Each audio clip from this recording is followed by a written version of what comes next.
د اقلیمي بدلون په دې نوې څپه کې د افغانستان د نورو ولایتونو ترڅنګ هلمند کې هم د وروستیو ورښتونو، ژلیو او سیلابونو راوتلو له کبله خلکو ته په زیاته کچه مالي او ځاني زیانونه اوښتي دي. دې ورښتونو، ژلیو او سیلابونو د هلمند په مرکزي، شمالي او جنوبي ولسوالیو کې زرګونه جریبه ځمکه له منځه وړې،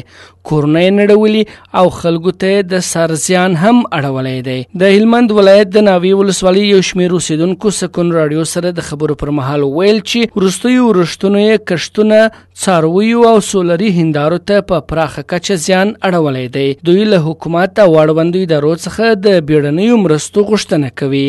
د دولت څخه دا غوښتنه ده چې زموږ منطقه دې وګوري، که یې کومک کوئ زموږ سره دې وکړي، که یې کومک کوئ د دغو خلکو سره دې وکړي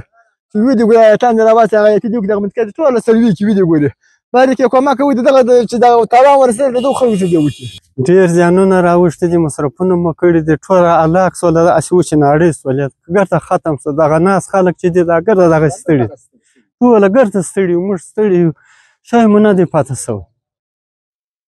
د هلمند ولایت د کرنې، اوبو لګولو او مالدارۍ ریاست مسؤلین وایي چې د وروستیو ورښتونو له کبله د هلمند په بېلابېلو ولسوالیو کې 14,000 جریبه ځمکه له منځه تللې ده. د دوی په خبره چې د کرنې وزارت له لوري د زیانمنو سوو ځمکو تر بشپړ تثبیت وروسته به ورسره مرستې وسي. موږ د معلومات په اساس په ناوه، خانشین، بارمچې او داسې ځینې نور ولسوالۍ په شمول باندې تقریبا 14,000 جریبه ځمکه چې ده دا د ژلیو او سیلابونو د له امله له منځه تللې ده، چې په هکتار په حساب باندې 2800 هکتاره کېږي ټوټل. دغه زیانونه خو چې د خلکو ته اوښتي دي، موږ د وزارت له خوا څخه مکتوب راغلی چې هغه فارمټ لټي په خپل کې، او موږ فارمټ ټول ولسوالۍ ته استولی دی چې د هغه په ترتیبولو وروسته به شاید د وزارت له خوا څخه بیا وروسته یو پلان ورته لري چې د خلکو سره همکاري وکړي او په همکاري ترسره کړي. ورته مهال بیا د هلمند ولایت د والي ویاند وایي چې د وروستیو ورښتونو، ژلیو او سیلابونو له کبله د هلمند په شمالي او جنوبي ولسوالیو کې خلکو ته زیات مالي زیانونه اوښتي دي. چې په تعصب سره باید ووایو په ځینو سیمو کې د هلمند لکه باغران او میش، مساقله،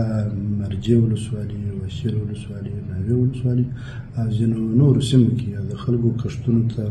هم زیان ورسوي، ډلۍ هم وسوله، د خلکو شمسي هندارې او داسې نور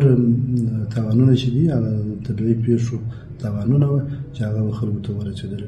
هلمند کې داسې مال د وروستیو ورښتونو، ژلیو او سیلابونو راوتلو له کبله په شمالي، جنوبي او مرکزي ولسوالیو کې خلکو ته د مالي زیانونو سره د سر زیان هم اوړي چې تېرو څو کلونو کې دا ډول ورښتونو اورېدل ساری نه درلود. حافظ احمد نصرت، سکون راډیو.